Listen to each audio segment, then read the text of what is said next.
Hello everyone, welcome to my channel. And today we're going to be talking about tips to studying in Canada. So if you're looking to study in Canada, you have to stay to the end of this video, okay?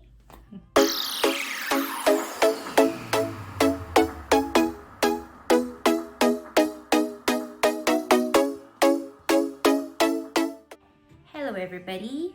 So we'll be talking on 5 tips to help you in studying in Canada. So a lot of my subscribers and friends and people have asked me how and what are the steps, or what's the tips, or what's your advice for somebody coming to study in Canada. So this is a much requested video actually, so I decided to do that today. All right guys, I hope this helps you a lot. So first, a disclaimer, I'm in no way a professional consultant or what do you call them again? Visa consultant or approved study consultant, okay, whatever they call them. I am in no way that. So this is just my experience, what I've experienced so far, me coming to study in Canada, and friends and everything I've seen so far, and I hope this helps you out, okay? All right, so now tip number 1 is, what is your plan? So you need to know what your plan is. You need to know if you plan to come to study and stay afterwards, or you plan to come, study, and go back to your home country. So with that plan, you would know the steps to take and what you're looking for, what you're researching and all, okay? So that's the number 1 step. Now, number 2 is do your research. I just mentioned that, right? Do your research. Now, this part is very important. I see a lot of people, they just find it so hard to want to like search online for things, and they just keep asking questions, and I'm like, these things are visible online if you put all your efforts to search them out. So take for example, if your plan is to come and stay in Canada, that way when you're doing your research, you're researching the programs that are available. Now you're researching the programs that are marketable as well, and you want to know like what jobs earn more in Canada, or what jobs are in high demand in Canada. Personally, I might be wrong, but personally I think IT is really big in Canada. So you want to like, you know, get some programs in IT. Other courses are good as well, okay? But I feel like IT is a lot marketable here. Again, maybe because I'm in the IT field and I'm trying to be biased, but yeah, so just make sure that you do your research well on the program you are applying. And another tip about the program is you also don't want a program that has a lot of competition. Take for example, I figured lately nursing has been like, it's like bachelor's degree in nursing is like so hard to get, but I mean people still get in, but you want to also take a course that is marketable. And all. Now another tip on your research is you want to be sure that the university or the college you are trying to apply to, it's designated learning institute, guys. You want to be sure that that university, so these are the universities that are approved to actually invite international students somehow. So when you go on the website, you would know, I mean, when you go to the program, you will see like the tuition fees for international students and domestic students. And I think somewhere in the website and the university, you would see that information, maybe their DLI number and all. When you find your program, you also want to check for requirements. Yes, so you want to be sure that you meet the school's requirements according to the program. So whatever they're asking, you want to be sure that you have those information before applying. Now, for example, some universities require that you do an English test, but only if the country is not an English speaking country. Take for example, Nigeria is an English speaking country, so most of them, I mean not all, so most university will exclude Nigerians from taking the IELTS test before they they get their admission. So in that case, you know that you do not require that. Instead of just going to take the test without doing your research or something, and someone just tells you take it and you take it. So it's very important that you check their requirements and read it properly. You want to know everything, okay? Just take your time, guys. Take your time and read everything about it. And now that will take me now to step 3. Now when you're applying, not just, you could read, I mean, they're all information. When you're applying, all the informations are online, okay? However, if you do not understand something or you require additional information, you can communicate with the school. So that takes me to my 3rd point, guys. Communication. Communicate with the university. I mean, that's why they're there. So they have the international student office. They also have the admissions office. They have even some website actually have like a chat pop-up at the side where you could just click and just chat with someone. So ask them questions. Maybe you see something in the requirements that is not really clear, just write them, send them an email, and all this information are on the website. So the email, their phone number.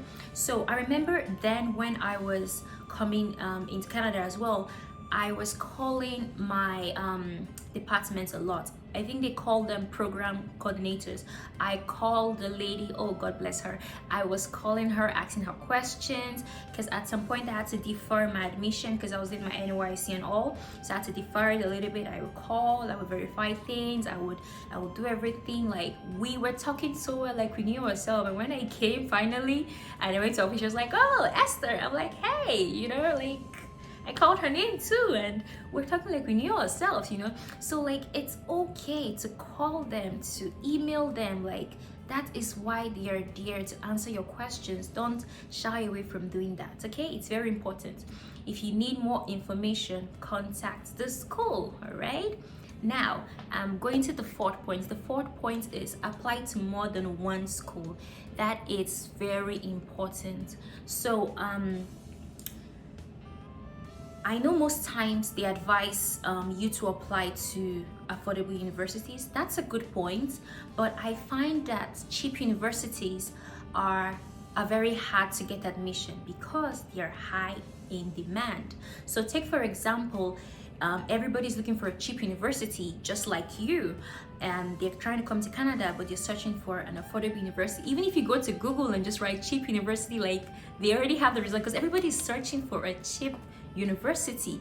So you can try, you might get in, but don't put all your eggs in one basket. This is why you should apply for more than one school. Apply for 2 or 3, and you want to make sure that even if you're applying for a cheap university, you have another university you're applying to that's not so cheap, maybe not so expensive, but I mean not so cheap, okay, just in case. So take for example, in my case, when I was coming to Canada, I applied for 4 universities, yes, and the 3 universities, let me see if I can remember. Yeah, so University of Regina, University of Saskatchewan. The 3rd one was University of Memorial University, Newfoundland. That university is cheap, but man, it's so hard to get in. Like, I applied twice. It's so hard to get in. They didn't give me admission. I'm like, what's wrong? Yeah, so that's the 4th one. Then the 3rd one was University, Concordia University, and that's where I got the admission. That was the most expensive, and that was the only university that gave me admission. Yes, so out of 4 universities, I got only 1 admission from Concordia University. And I'm like, when I even saw the admission, I'm like, was I high when I applied for that? Like, how did I even apply for such high university, you know? Because others were really cheap, so I was really hoping I would get it, and I'm like, let me just apply for this one. And I didn't get it, you know? So I'm gonna put the link for all these universities that I've mentioned, so you can check them out and try your luck. You can try your luck and see how it goes. But like, you want to apply for not just a cheap university, you want to apply for a university that is, you know, a little bit expensive or a little bit above, you know, like a good tuition, I'll put it that way, okay? That way you stand a chance of getting admission. So That's a very good point that you must know. Now, the fifth point, which is the last point, is plan your finance. Yes, so most people will say, oh, it's gonna be hard to plan my finance because I'm not there yet. No, you can start planning your finance before you get into Canada. So as soon as you get your visa, just go through the visa process and everything. That's another video, really. That visa part it's another topic entirely. But yeah, as soon as you get your visa, you want to start planning immediately. So you want to know how much you have available, how much you have monthly available, how much to spend for a month, sorry. So take for example, you have $1,000 per month or less. Let's just say $700 a month. So I'm not saying that that's the amount you have to bring into Canada, please. I'm trying to use an example. Like, let's say you have $700 a month to spend.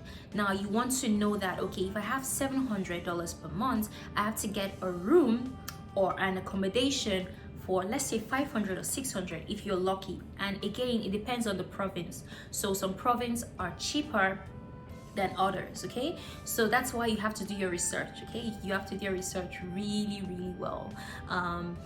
You want to know the province, the university, what the city is like, what you want to find an accommodation that would be in that range and can also, have some change for feeding as well. Let's take, for example, if you're lucky, you can find a room for 500, you can find a room for 600. It depends on the province that your university is located. So you can find accommodation online before you even come in, and you can do that by using Kijiji. That's just one of the many websites, but Kijiji is sort of one of the main websites that people look for accommodation. So you can just go on Kijiji and find rooms or accommodation, like just filter whatever, just use the website, right? Find something that accommodation that you would like, and then you see them, you see the pictures, and you can contact the buyer. Communication, guys, you remember the part. Talk about the price, contact them and discuss, so that way you know that it's settled. I've found accommodation for $500 and I'm good, and you know that I have $200 for feeding, and because now you have $200 for feeding. So you want to budget wisely. When you get to Canada, you want to shop at an affordable grocery stores. You want to manage yourself to buy cheap food and spend wisely and all. So that way you already have an idea that, okay, roughly estimate I am able to at least just use $700 a month and I'll be fine. Okay, if anything happens, things happens, yeah, but at least you have it all planned, that this is the plan and all that. So I think so far these are the tips I think would help anybody coming to Canada.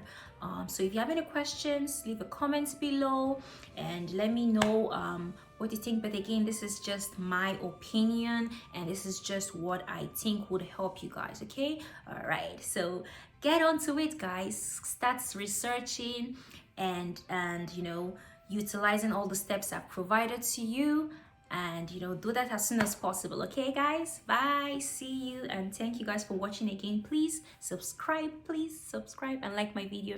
See you guys later. Bye.